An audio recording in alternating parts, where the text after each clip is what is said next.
Okay, we're going to go ahead and get started. Thank you everyone for coming to our February Research Fundamentals seminar series. Before I get to today's seminar, I'll just give a quick plug for our upcoming seminar in March. That one is going to be on NIH study sections and what they are like and kind of the lessons learned from NIH study sections. So that should be really interesting. So we invite you to come to that one in March. I believe that is the 5th as well. It's the first Friday in March.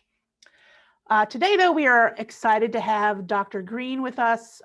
She is one of our KL2 leaders, and so she helps with these seminar series all the time, and I'm glad that she has agreed to talk this month.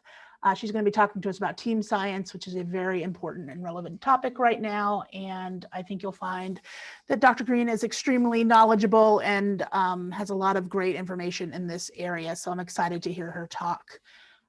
Without any further ado, Christy, if you would like to stop sharing your screen, and we will let Dr. Green share her slides and take over the presentation. Thank you, Nia, for the warm welcome. And it is really fun to be able to join the KL2 scholars and talk about something that I get to work on and share that with you. So I'm excited. We have 43 participants though. So I know that in addition to the KL2 scholars, some of whom may not know what team science is really at all, I know that there are some other people here who have heard me speak about team science before, or who are really actively involved in it. So I'm going to try to mix things up a little bit so that there's something for everyone. But I really welcome the chance to get to share this with people, and I'm going to try to do my best to leave enough time that we can have some discussion at the end. Welcome all. You've probably seen a summary of the presentation.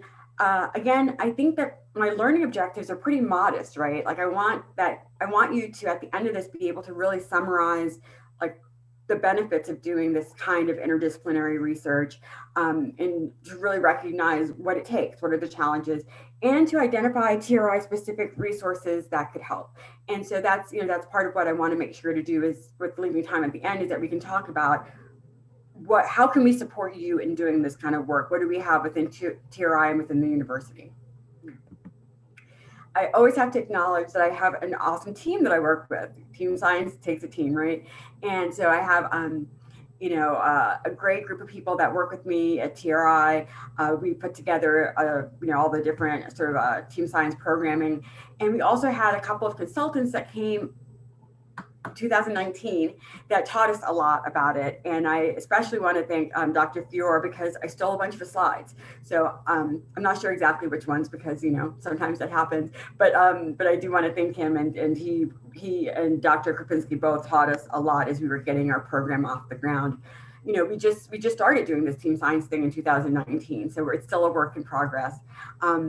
But I'm going to first pose a question to you all. So why teams? Why is it that TRI is bothering starting a team science program? Why was I invited to talk to you about it? Why is this something that is all of a sudden a buzzword that people are hearing a lot about? So use the chat and give me your thoughts on why is it important that we work with teams? Why do we care about doing more team-based work? Oh my goodness. Okay, so these are great answers. Innovation, diversity, that you can't learn everything yourself, and the easy questions are answered, right? That it's the complicated ones. Maybe you need more people, diversity of input, too many siloed research, the benefits of bringing different perspectives, the complexity of life. Okay, so you guys I think a lot of you have a good grasp on it, but I'm going to dig a little deeper. I think I skipped over my disclosure slide, my acknowledgements. I do want to say, this is a reminder that the views expressed by the speaker are not necessarily those of TRI or of NIH. So, and I'm not actively endorsing criminal activity, but a bank heist is kind of the best metaphor for why we do team science, right? Okay, because think about it. If you want to do something major, like knock over a casino, knock over a bank, you need people with lots of different skills, right? Like you have to have the con man who's going to talk their way in. You have to have the person who's going to do the crazy diversion. You have to have the person who picks the lock, who knows how to crack the safe. Have to have the getaway driver. You have to have the person who, who whatever. There are a lot of different roles, right? So that sort of Ocean's 11 idea is, you really need to, you really need to have all the different skill sets to do something that's complicated. The right stuff, right? So the astronauts, the space thing. If you're going into space, you have a lot of different things to do, and you can't be expert on everything, right? You need someone who actually knows how to fly the craft. You need to know someone who's going to navigate, or like any big road trip, you need a navigator, right? You're going to do some experiments when you're up there, so you maybe need another kind of scientist. You need a communication specialist, because if any of these movies, are interesting, it's because something happens with the comms that all of a sudden they've lost touch with, with headquarters. So there's all these different roles to play, and you want the person who's going to be the best at each of these specific things, right? And so you have to have a whole bunch of different people. There's no one can be a jack of all trades and be good enough for the level of skill and sophistication you need to do something that impressive. The whole superheroes movies, if you're going to have a bunch of foes and villains, obviously you need a lot of different weapons and superpowers at your disposal. And then that top movie is Spotlight, I think, and it's been out a while, so some of you may not be familiar with it, but it was basically an investigation. It was a team of journalists, and what we really learned from that team-based work is that if you're going to do a long, slow, painful, slogging investigation, you kind of need to keep each other going, right? Like people's energies are going to wax and wane. You kind of need the camaraderie.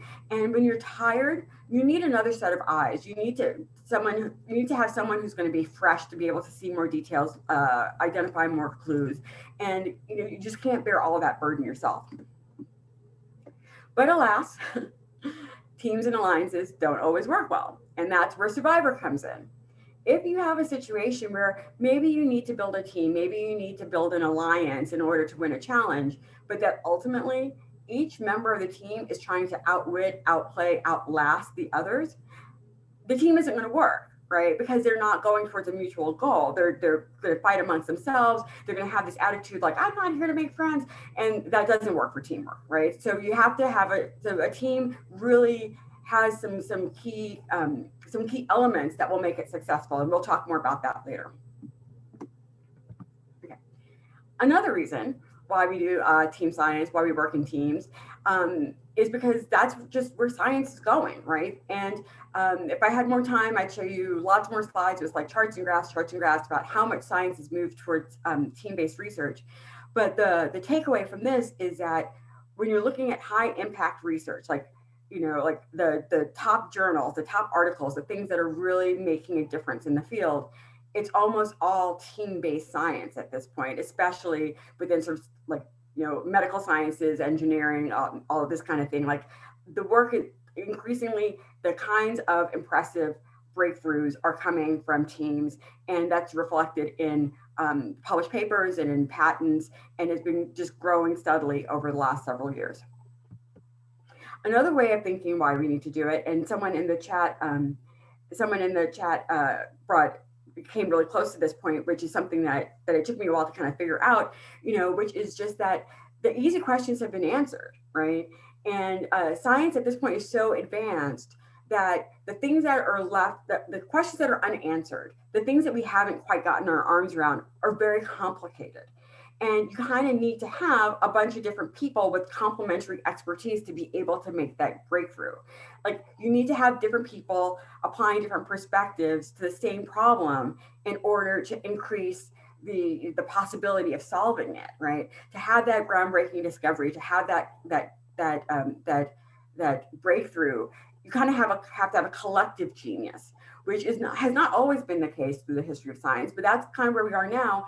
And also because we have all these other tools of technology and different possibilities of hybrid, you need more people in order to get to do the exciting big stuff. Why we do team science here at UAMS? Partly because it's on our strategic plan, right? So I won't bore you with all the different levels of UAMS strategic planning, but many of them contain metrics and goals about increasing interdisciplinary teams that are getting extramural funding. So, as an organization, that's where we're moving. And so we have to get better at doing it. Not that I'm endorsing crime again, but why would you rob a bank? It's because that's where the money is, right? And when we're thinking about grants, and especially most of us are thinking about sort of NIH grants, that's where the money is. NIH has moved up considerably towards team science. And I'm going to adjust myself a little bit here so I can read some of my notes, because I want to make sure I catch all of this. So there are all these different mechanisms that have changed, right? So now they're more of the P grants, the program grants, and more of the U grants, the cooperative agreements. There are multiple PI mechanisms. Data shows that even R01s are viewed more favorably when there are multiple experts on it. When you're really when you really have an interdisciplinary team, even if it's sort of a solo, a single investigator award. And this is taking place sort of across NIH, but the agency that funds TRI, NCATS, is especially interested in it. So within translational research, this is really at the core of how they view what we're doing. And so I wanted to read a quote from one of the strategic goals for NCATS. And what they're saying is that translating a basic discovery to a demonstrated improvement in public health. So basically the translational research we do, that this requires a translational research team of scientists, clinicians, research participants, and other stakeholders, and having a wide range of expertise and perspectives on the scientific and operational roadblocks. So progressing through the phases of translational science spectrum requires blah, blah, blah, blah, blah, but not just individual excellence, but teamwork, coordination, cooperation, and communication. These partnerships are essential, blah, blah, blah. You need different viewpoints. However, the incentive structures and professional cultural barriers can make teamwork difficult to navigate. And for this reason, NCATS places a high value on innovation in team science and partnership development, and designs and tests novel partnership structures that can cut across traditionally siloed scientific disciplines. And someone mentioned about the different silos there. Like, we a lot of times had training in how to be good at our science, at the thing that we do. We didn't necessarily learn how to work with other disciplines or from multidisciplinary perspectives. And so one of the things that NCATS really wants to do is have us pay attention to the science of this and to learn how this can be done effectively. Okay. So within TRI, we have some specific aims within our grant. I won't read them all to you, but the bottom line is that we want to increase the number of interdisciplinary teams that are awarded extramural grants. We want to develop an infrastructure or an ecosystem to sort of facilitate obtaining these grants and executing them, and then being able to do that kind of work. And we want to enhance the effectiveness of interdisciplinary collaborations. Okay. So I've used the word team science several times already, and I did want to pause and give you a definition. So there are lots of definitions out there, but sort of a standard one is the idea that it has to be a collaborative effort addressing a scientific challenge, and that it's leveraging strengths and expertise of different kinds of professionals, right? Professionals trained in different fields. And, as with anything in science, there's some jargon and terminology. So I'm going to share that with you also. Okay.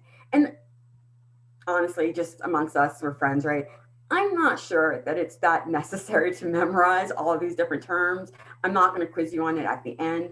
But I do think that there's some value in thinking through the different terms, because that helps us conceptualize different ways that these partnerships and collaborations can take place, right? So when you think about the different kinds of teams, the different kinds of team-based research, there are lots of ways to do it, lots of different levels of integration, and so I think going through the terminology might be helpful in terms of getting kind of a rounder picture of what that can look like. So this cross-disciplinary research, this is kind of an umbrella term, and and so people can use this meaning all sorts of different things, but basically the idea that you have different disciplines that are somehow getting together to do some kind of a scientific project, right? Multidisciplinary research means that you have multiple people from different disciplines getting together, but it's thought of more sort of sequentially, or that people are working sort of independently and then coming together. So it's more sort of additive or adjunctive. So this might be a situation where you have the one group who's doing this part of the project, and then after they do their part, then they hand it off to this other group that does their part of the project, then they hand it off to this other group, right? And that maybe maybe these groups talk together sometimes, but they're not necessarily day in, day out working together as one huge team. It's sort of like there's the different components of the project that are hitting at different aspects of it. And then at the end, kind of adding it up together. So people are really still working within their silo, within their discipline. It's just that the different silos are talking to each other. Interdisciplinary research is a term that means that there's more mixing, so you're not as anchored in your silo. It may be that the silos are kind of getting together a little bit more during the process and going back and forth, that maybe it's more iterative, going back and forth that way. Maybe they're talking, working together more on a regular basis, but it is more of a systematic integration, right? And for all of this, we're thinking at least 2 different disciplines, right? But it could be, unlimited number. But interdisciplinary research is a term that I think I tend to use most just reflexively, but I use a lot of them interchangeably. So sorry, hope that's not confusing. But interdisciplinary, I think, is more what we have in sort of our documents and our goals and whatnot. But I think people aren't necessarily thinking that it only specifically means this kind of format. Okay. But transdisciplinary research is something that is like the holy grail, right? Like this is the ultimate goal. This is that level of integration and collaboration that, that in an ideal world really leads to, this evolution, right? Where the scientists from the different disciplines, they start seeing the problem from different perspectives because you're having so much contact with these other kinds of scientists, right? Like they're really learning from each other. And so, at the end of the process, each scientist has a different skill set, has a different kind of perspective, has a different vision than they did at the beginning because of what they've learned from the other people. And because of that evolved perspective, that evolved way of looking at it, they as a group are able to come up with more insights than they ever would have been able to individually just in their own silos. And this is where that idea of collective genius comes from, right?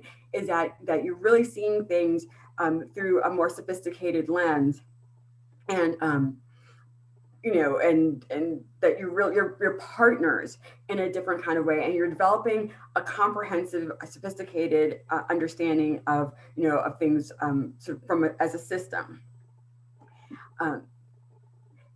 So I've told you all these different terms and the science of it, whatever. I'm also going to share with you though the best description that I've heard, which is much less scientific, but it kind of helps me think about it. And it's this scientist, Wendy Austin, used it, right? And I'm going to probably not quote her exactly. I'll modify it a little bit.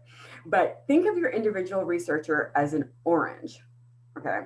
And oranges are awesome. I love oranges, right? And I mean, there are lots of different kinds of oranges. It's not like an orange is a boring thing, because right now I've got a blood orange in my fridge. I've got a Cara orange. There's lots of different oranges, and a navel orange, right? I just had one a couple of minutes ago. My hands are still sticky. Oranges are awesome, but they have limitations. There's only so much that you can do with an orange. If you want a more interesting eating experience, you might have a fruit salad. And so when you have a fruit salad, you can still have the orange. You still recognize that delicious orange, but you also have the delicious strawberries and the delicious blueberries and, maybe some kiwis or bananas, whatever. So you have all these different kinds of fruits, all these different kinds of scientists, and you recognize each component of it, and they're together in a bowl. And as a result, you can have a more interesting eating experience than if you just had one of those kinds of fruits. So you have all these different fruits. They're bringing different tastes and textures. It's fantastic. And that's kind of how we think about sort of multidisciplinary research. But the transdisciplinary research, that's like the smoothie, right? That's when you threw all these things in a blender, and what comes out at the end isn't really recognizable, as any of these individual things. Like you can taste that there's orange in there, you can taste that there's banana in there, you can taste that there's blueberry in there, but looking at it, it looks very different, right? It's transcended into being a different kind of deliciousness. So when you think of transdisciplinary research or collective genius, think of a delicious fruit smoothie. Another side about science, and and the fact that there's a science to to working in teams. And, I mentioned that there's a lot of funding to understand this, right? Because people want to understand how to maximize the potential of these collaborations. How do you make full use of the scientific capacity of these teams? Like, how do you structure it? What do you have to do to make sure that you're really maximizing the contribution of all of these different talents that you're bringing together? Okay. So, the Dr. Fiore, who I had mentioned was, came and spoke with us, he had a really interesting way of thinking about this. So I'm going to share this. And he divides it into task work and teamwork. And I think for most of us, the stuff that goes in task work is what we always thought scientific teams were about, or doing research, period, right? Like, that's the piece where, you're gathering the data, you're doing the experiments, you're designing the studies, you're writing manuscripts, all that stuff is a task work, right? So in team science and interdisciplinary teams, you're doing those different things as a team, as opposed to being an individual, right? And maybe with teams of different kinds of people. But that's still the task of what's taking place. The teamwork is how the team operates. And that's part of what we need to learn more about, right? Is how do you work effectively as a team?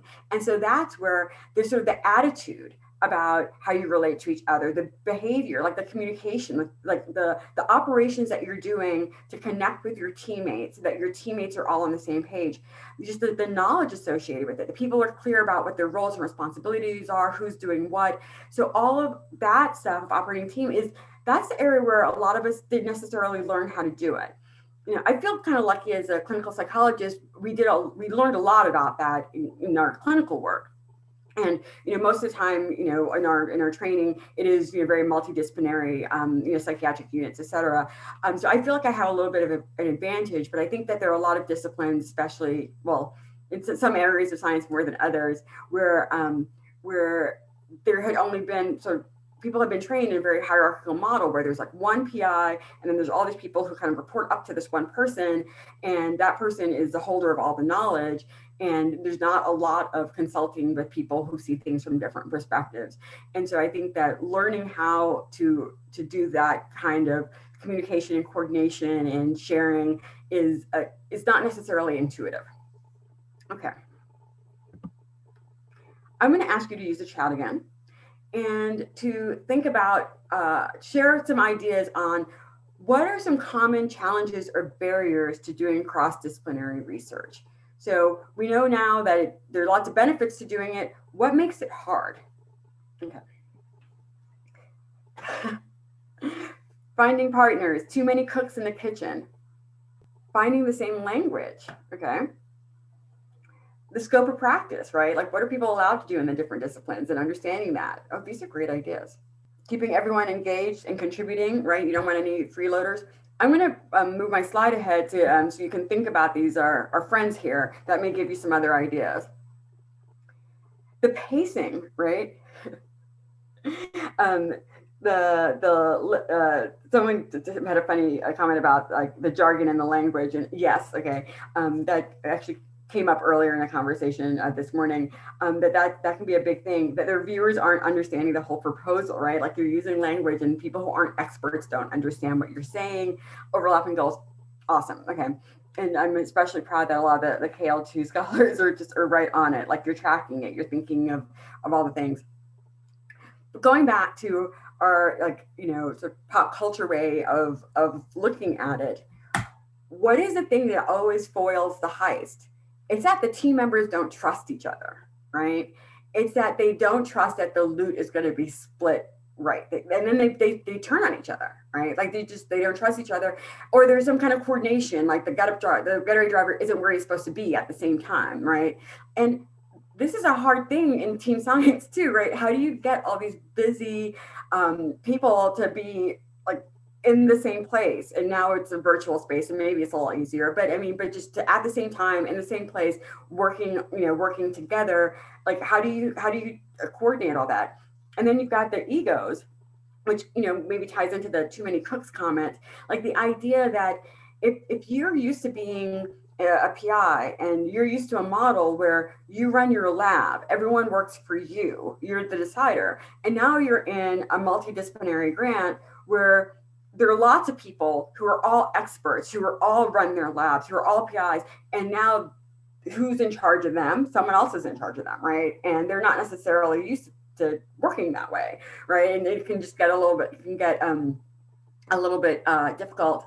And someone mentioned culture, and I'm going to resist the temptation to go into too many anecdotes during this talk because we have a lot to cover, but I do want to share a couple that I thought were, that just keep coming up when I think about the cultures of different teams, because not all teams are created equal, right? And like one of the biggest lessons I learned about this was when I was a postdoc and I worked at the National Center for PTSD in Honolulu, Hawaii. And I was a civilian, but I was working mainly with veterans. And we were working with, I'm going to date myself here, right? But this was just sort of at the beginning of the new cohort of veterans coming back in with wars in Iraq and Afghanistan. And prior to that, we hadn't had a lot of women veterans. And so we were really trying to build up our knowledge and our work about understanding trauma of female veterans. And so we wanted to partner with the active duty people where they have a lot more women, right? And so we wanted to go to work with the primary care clinic at the Army base to understand what kinds of things they were seeing and to work more collaboratively, with them, with people who are still active duty, like so getting to talk to them right when they got back from Iraq or Afghanistan, like right when they got back, what were the problems they were having? What were the problems that they had when they had been deployed, et cetera. So I'm a postdoc working in Hawaii, right? I dress pretty casually, and being a psychologist, I love to have ideas going back and forth. My supervisor was with me; she and I are kind of on the same page there. But we're going to work with this other clinic of, this medical clinic, right, of people who are in military uniforms and had a military communication style, right? And our kind of freewheeling, like we want to talk about it. What do you guys think? It didn't really play that well, and what we realized after the fact was that the junior people on that team never said anything to contradict the colonel, contradict the person who was in charge, right? And as a result, we didn't get nearly the kind of important like day-to-day information that we needed because they weren't gonna contradict what he said. He didn't know what he was talking about for some of that stuff, right? And so like they as a team, they had a way of working of how they organized discussions and when they were given permission to speak to one another that did not allow them to really be open with these external people. And they also like to make decisions, and they were like very like, okay, we're going to make decisions, and once we do it, we're not turning back. Like, this is how we do it. And those are all skills that can save you in combat, right? That's a very helpful way of thinking in military culture, but that was very different than how when we were doing this sort of exploratory psychological way of looking at it. And that collaboration was difficult. And then, one more quick anecdote, but just like many years later, just recently, as I'm the person now in a more medical setting, and I work a lot with technology companies, like I'm kind of seeing it from the other perspective. And, a couple of years ago, I was working with this technology company that's based in Chicago, and the guy came here and he was going to interview some of our providers about blah, blah, blah. And he showed up in like shorts and a t-shirt and sandals, and he was going to like talk to the medical director. And I'm like, yeah, no, this isn't going to work, right? And I didn't even think to tell him, oh, we have a dress code here. And he didn't even think that there could be a dress code because who has dress codes anymore? Because that's not how you work in technology, right? And just even things like the pacing of when deliverables are due and what working hours are. There's so many different things that can come up with the different cultures of the team that you have to learn to navigate. Yeah. But luckily, there are resources to help you do that. And, I've been saying NIH is really interested in team science, so much so that they put together this field guide. So this is really like an exceptionally helpful manual to get you started. And the list of things there on the right are the different chapters, the different topics that that they cover. And at the end, I have their templates. And what that is there's some different kinds of communications that are that you want some help, maybe thinking about how are you going to write. There's this thing that it's sometimes called like a prenuptial agreement almost for teams, where if you're going to be working with other collaborators, you have this agreement up front of what the publication policy is going to be, who has access to the data, what your level of effort is going to be, when your availability is going to be. Like there are different ways to nail down some of that stuff sort of up front. And so some of the templates are helpful for that kind of thing. And even things like explaining to your leadership or when you go for promotion, like what you're doing when you're sort of a one player in someone else's grant, to make sure that you're getting kind of credit for that. Okay, so that's the stuff that's in the that's in that field guide, and it's a long guide. It's a pretty big document. They have 10 top takeaways. So I'm going to give you a second to read through the list. Depending on the size of your screen, you may not be able to read every word. So I'm gonna paraphrase it really quickly. You know, it says that trust is the foundation of a team. Without trust, it's impossible to sustain a collaboration. Vision is what attracts people to the team and kind of the focal point around, you can coalesce. The self-awareness and emotional intelligence, that is, it contributes to the functioning. It helps people really have better control over their emotional reactions and the quality of their interactions. Leadership, you need collaborative leadership, the leader who's able to really make good use of the different members and tap into the strengths so that everyone is really contributing to the team. Mentorship, sort of obvious, right? We're in a mentored research program here. I think everyone knows how important that is to getting anything done.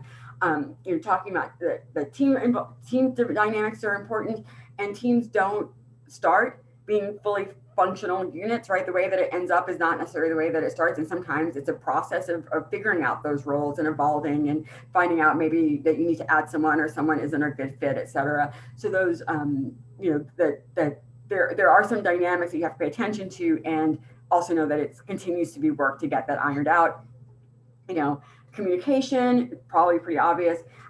Recognition and sharing success. I alluded to this a couple times earlier, right? Like in the Heist thing, it's about sharing the loot, but in art and academics, it's about promotion. It's about first authorship, right? So think about it. Like you're on a multidisciplinary project and you've got 6 people who, are all experts, and they're all doing a lot of heavy lifting on this project. And then you write up your findings. At the end, the first author, the second author, and the senior author are going to get more credit for their work than the other authors, even if they're all doing an equal amount of work, because that's just how the incentives are set up.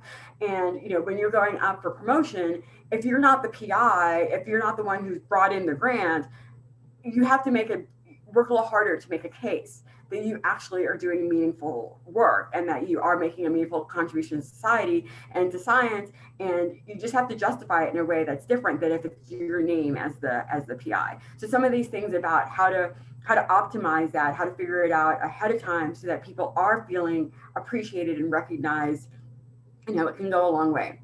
There's going to be conflict and disagreement, and it can be hard to handle, but you just kind of have to do it. If you're going to have a group, there's going to be some conflict, especially if you have groups that, people from different disciplines who have all these different languages and cultures and ways of doing things.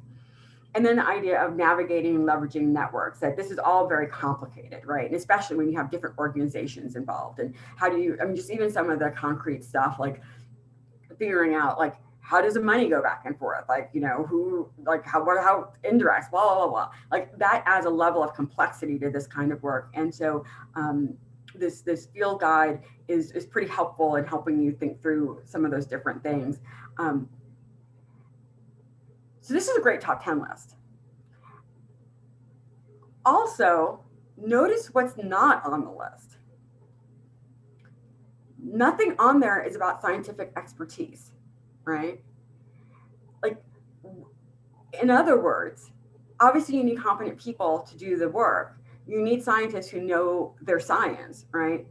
But at a certain point, the success of the team is less dependent on the level of expertise than it is on the level of trust, right? When they're looking at what are predictors of a successful team, trust comes out as being most important, not the level of expertise. assuming that everyone is adequately competent and is good at their job, right? And so when, some of the different things that, when they interview experts about, like, how do you choose who to work with, right? A lot of times people say it can't just be the person who's best at their discipline. It has to be someone who's good at their discipline and I enjoy working with them. And we can speak the same language and we see things the same way, right? Because if that relationship doesn't work, it doesn't matter their level of scientific expertise if you can't do all these other things about communicating and coordinating and sharing recognition, et cetera, right? I'm going to stop for a second and ask if there are questions. I feel like I've been talking a long time and haven't given anyone a chance to weigh in. Does anyone have any questions before I move forward? Just unmute yourself. I think that we can manage it.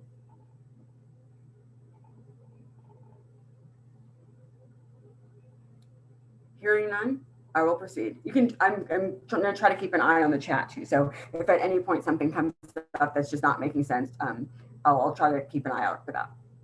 Okay. So as I mentioned, this stuff is complicated, right? And it's not that easy to know how to do it. So there's that field guide that I just showed you. It's a great way to get started. There's another excellent resource that's a little bit more comprehensive. So it may help people, sort of at different levels and get different kinds of specific resources. The site has been down for a while. I'll give you a warning on that. They're doing upgrades. So when it comes up, it might look very different, but it's a team science toolkit. It was put together by the National Cancer Institute. It's invaluable. There's lots of different things there. And it's just a good place to go to connect with colleagues across disciplines. There's lots of ways you can sign up to just get included in different events and learning opportunities.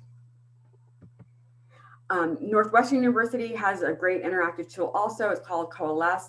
The screenshot isn't exactly accurate.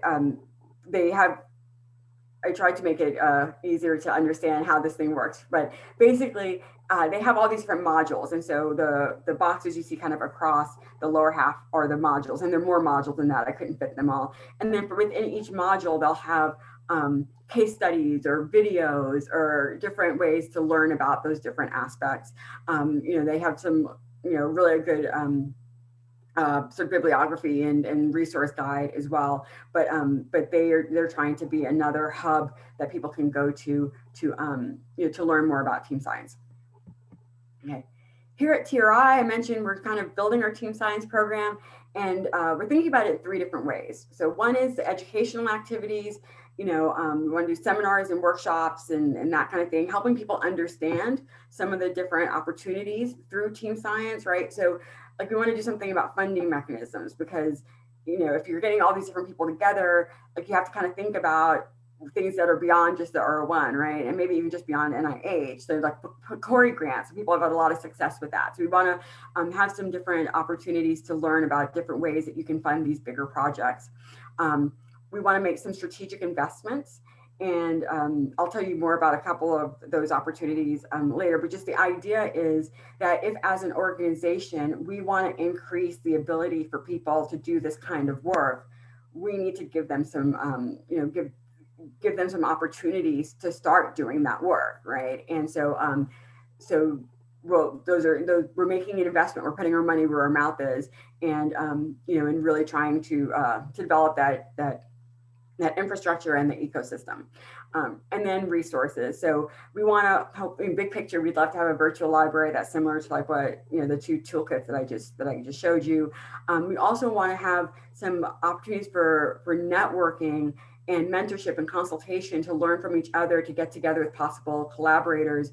And that's been really difficult with the pandemic. I mean, we had some good ideas last year that we couldn't really do. We're still working on it, but that's sort of our vision of what we want this team science program to look like. Okay. So for next year, and I have to apologize to anyone else on the team science leadership team who's seeing this for the first time, because I haven't even told them yet. This is sort of breaking news. But I've been working for a while with Wendy Ward and the Faculty Center, and we put together this sort of work group of thinking about what are some of the research faculty development needs. And team science was an area that a lot of people wanted to learn more about. And so it's been a process, but we got confirmation that we're going to be able to do sort of a bi-monthly series of talks. And it's part of Faculty Center has a whole like faculty excellence series of events that take place noon to 1 on the second and third Wednesday of the month. And the Institute of Digital Health is recording all of those, and then they're going to house them in some kind of a library, some kind of resource you can go back up and like find it by topic. But we're going to have a series of these that are for team science, and these are the topics that are going to be covered. And so talking about research teams sort of between different colleges, right? And that can add a little complexity to it. So we want to show some successful examples at UAMS. How do faculty work together to stay funded? You know, some of the most successful groups on campus are ones where they are writing each other into each other's grants. They're finding ways to retain their staff so that when you, like, if you hire a bunch of staff and train them on your project and then your project's over, how do you keep them around for your next project, right? So that's it's not intuitive. Like that's not, most of us didn't learn how to do that at any point in school, right? And so, so we're going to have some people who've been successful talk about that. Pairing clinicians with scientists. So there's I made a note to myself.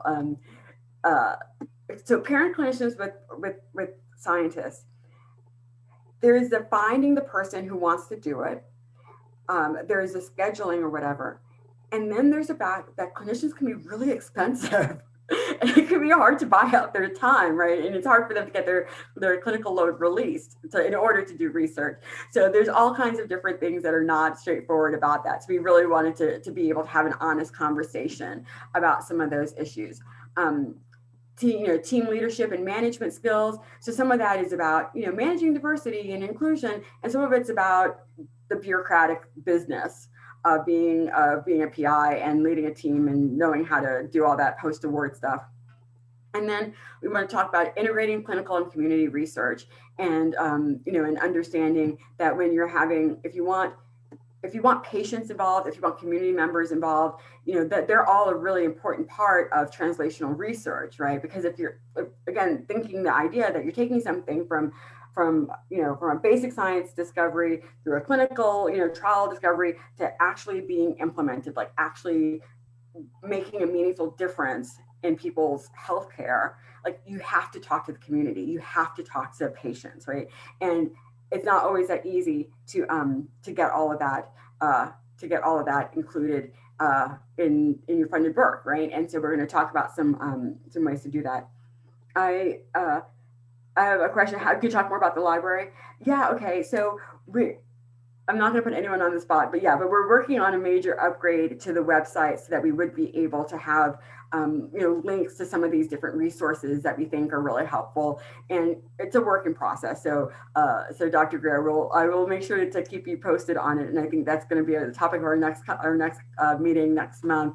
That hopefully we'll have some news on that. But but the whole idea is that people don't know where to start, right? And so we want to really we want to set up something so that you don't spend so much time being frustrated of not knowing where to start, that there's like a one-stop shop, that you're like, okay, when you come to the TRI portal, you go to the Faculty Center portal, like you go to any of these main places that people go to learn about research, that you can see examples of funded studies, that you can see the templates that I'm talking about of how to write a letter for blah, blah, blah, that you can see, the list of different kinds of grants and an explanation and then some tips for it. And then you can access all these different talks and lectures, because I think hopefully this talk that we're doing today is kind of helpful. I'm hoping. If it's helpful to you, it might be just as helpful to someone in 6 months who wasn't on campus and missed this talk, right? And I want to make sure that they're also able to find it and benefit from it. So we really, we already do so much work creating these resources. And so we want to have some kind of a library where people can continue to benefit from them. When I watch my time, so we still have time for questions. So the strategic investments. So one thing that we're doing is a data scholars program, and with the goal of data resources are really important to doing this kind of work, and it's a special skill set that not enough people have, right?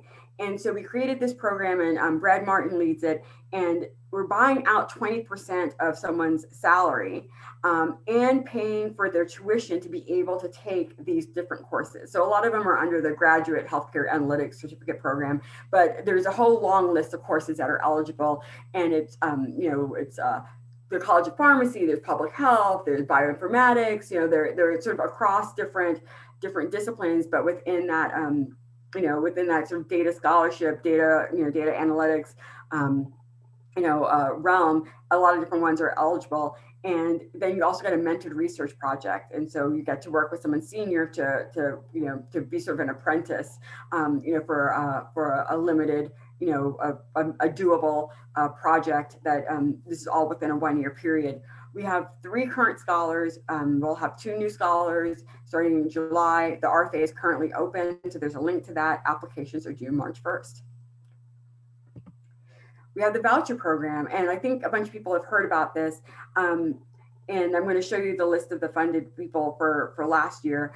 But the way we did it in 2020 might be a little different than how we're going to do it this year. So for 2020, which was our first year doing it, we gave awards of up to $50,000 to support development of sort of new interdisciplinary teams. And we had a lot of challenges identifying what's a new team, right? And who should be included, who should not be included. And the money could be used for salary support, and that's also not going to change. But we weren't doing pilot studies for a number of different reasons, including some bureaucratic ones, but also because we wanted to focus on team development, right? We didn't want people just to throw in some application that had been rejected from their last pilot study that they applied for. We didn't want to just fund some project. What we really wanted to fund was the formation of a team. We wanted to remember the task work versus teamwork.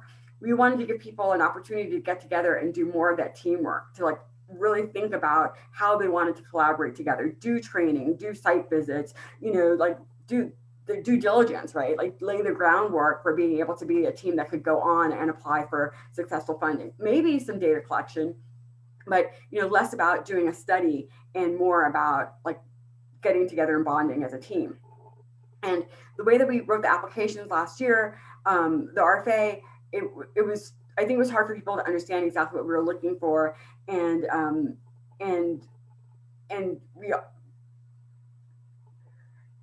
we ended up getting an overwhelming amount of fantastic proposals, right?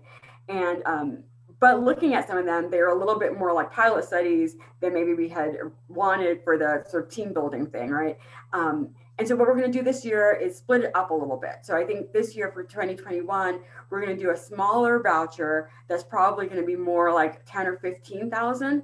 And that's going to be really for team building activities where you might be allowed to do data collection, but you're not required to do any kind of strategic aims, scientific kind of thing, right? This is really about how are we going to build our team? How are we going to come together? How are we going to decide on what we want to do for the pilot study? This is really just the nascent teams, people who have not worked together, who are doing something really different than what they were doing before. And then we're going to also have a director's award, which would be longer, and that will be more like a pilot grant. For all of these, you can still pay for faculty salary, but this is going to be, more of a structured RFA with, that you have to use certain, some kind of innovative technology. You have to work with real populations, community partnership. There are going to be more strings attached, more limitations for it. But really, this is going to be to fund someone doing an interdisciplinary, multidisciplinary pilot study that taps into TRI's core mission, right, of underserved populations, innovative technology, and rural populations. So the only reason RFA hasn't come out yet is because I have not gotten my act together and finalized it, and I'm still sort of negotiating for what the constraints are going to be on that. So the RFA is going to come out very soon. Stay posted. Stay tuned for that information. And then here's a list of our voucher awardees from last year. And like I said, we had an overwhelming number of fantastic applicants. We were actually initially planning to fund about 5, and we found a way to be able to fund 7 because they were all great. But as I'm looking at this list, I'm realizing I did a bad job of creating this list, or actually I probably didn't even create it. I asked someone to create it, so I shouldn't take credit for not even doing that part of it. But I asked for the list in not the optimal way, because what we have here is a list of the PIs and a list of their applications and the kinds of studies that they want to do, or the kind of project they want to do, and the emphasis. This looks like what we're really funding are these projects and these PIs, when really we're funding the teams. And so that this gives you the wrong impression, because really what I wanted to brag about is not just that these are real interesting, innovative projects, because they are. What I wanted to brag about was how creative people were in bringing together different disciplines, right? How creative they were in bringing in clinicians and neuroscientists and surgeons and all kinds of people together that might not normally have an opportunity to work together, to have to have a different kind of approach to some of these really difficult problems, right? And I don't want to call out any ones that I don't have time to call them all out, but I will just call out Dr. Payakachek's Nalen's project in particular, because she also, on top of it, had some really good ideas about measuring team effectiveness, right? And so as we move into the RFA for the next one, I want to make sure to talk more about, to use them as sort of examples, so that when people are applying for, applying for the Voucher Program for next year, that they can have more of a sense of what this could look like. Because I think that sometimes it's hard to even imagine when you just do things like the way that you've been doing them, to be like, oh, I do pediatric work, and maybe it would be helpful to bring in an adult person to talk, so that we can understand more what the parents are going through, right? Or I work with parents, and then wouldn't it be interesting to, to think about bringing in a pediatric person because their kids are affected by it? Or, or I do mostly basic science type things. I'm on that end of the spectrum. Like, let's bring in an implementation scientist to start thinking about like what this might look like if we were going to try to put it in operation in a medical setting. Like, what are some other kinds of questions we need to be asking now in order to get ready to do that implementation further down the road? Okay. So those are my slides. We still have 5 minutes for questions. I'm going to stop sharing my screen and open the floor. Dr. Stewart's on too. Dr. Stewart, can you talk? Because you also did a really good job in pulling a medical anthropologist into your study. Yes, we have Tracy Abraham, who's an anthropologist who's working with our team. She comes into every meeting that we have every week and observes us, and we laugh about, when she's not there, that we acted out, so she didn't observe it. Anyway, no, we really have enjoyed having her. It's been a great. There's Tracy down there with her funny face. Yeah, no, I think this is a great program, Carolyn, that you're running. It's been a great opportunity. Now, I like to see that you're going to fund the 2 different opportunities, the pilots, and then continuing to support teams. Yeah, no, thank you. Thanks, Kate. Yeah, and the project that Kate had been working on, already was so involving the community and lots of, really a sophisticated program. But then having this anthropologist that's able to come in and evaluate how they're doing it, I think it was a really smart use of this voucher. So I was happy we were able to fund that. Yeah, to overcome inertia, one has to start small. That's exactly it, Dr. Ho. And that's one of the reasons why we are excited about doing this sort of the small seed money thing, because it takes a while to get going, right? It takes a while of carving out an hour a week to get together and talk about grant ideas. You may need to do that for 6 months before you're able to put pen to paper, right? And we want to be able to give people some breathing room to do that. It may be that you all need to do a training on some content area in order to know enough to figure out who you need to bring into your team, right?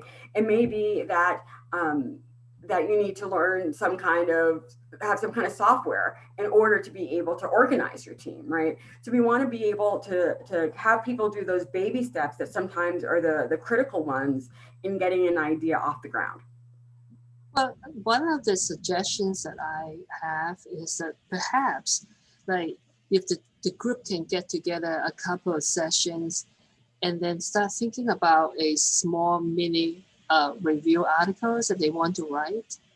And if they can go through that, they already are halfway there, right? Because they review the literature, they look at, and then another exercise will be, not really exercise, but look through the NIH RFA that was released in the past or released in the future, or the notifications, and see what kind of projects that might be within the reach of the group and work towards that. So have some sort of a targeting approach will be another way of looking at it. Maybe this year it won't happen, but the next year it might happen. So, and then having some share articles and share publications is kind of important. So.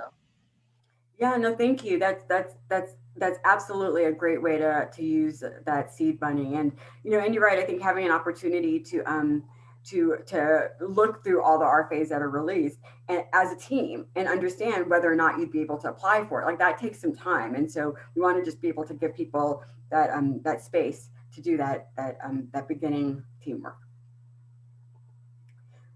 Okay, it's the top of the hour, so I want to release people and be mindful of your time. Some people have to go. If you wanted to stay and use a chat or ask questions, and also everyone knows how to find me. So thank you again, Nia, for inviting me, and KL2 Scholars. I will see all of you guys soon. So I'm glad that we were able to talk about this, and we can talk more at the next meeting as well. So take care. Thank you.